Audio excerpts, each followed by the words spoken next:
So I've been running into a little bit of an issue with my Avid Pro 6060 CNC router, where when the gantry gets back to this kind of portion of the machine right here, there's a little bit of, I guess, shimmy or juddering in the gantry as it moves back and forth on the y-axis. And so one of the things I'm doing is to check whether or not my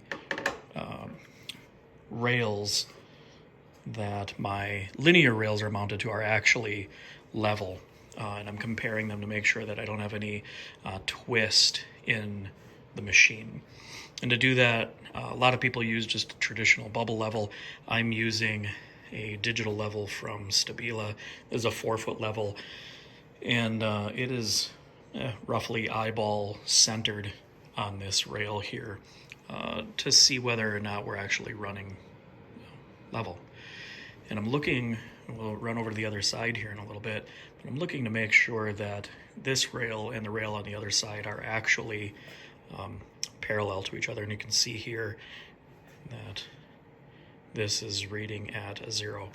It's actually pretty sensitive, a lot more sensitive than my eyes trying to read the bubble. So just lifting that edge up a little bit, you get an idea of what kind of readings you'll get off of this. So we'll swing over to the other side, kind of take a look at what that's like over there. And again, this is just me doing a little bit of testing, trying to diagnose what my issue might be. Just trying to rule out some maybe simple things first. Make sure the level is nice and centered on that rail.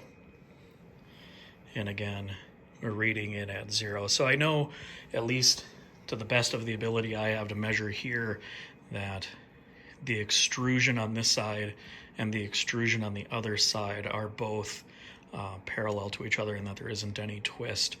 I'll be walking through a couple of other issues here to make sure that my linear rails are actually tightened down, not that something came loose or any of that kind of thing, and going through the process of diagnosing this issue.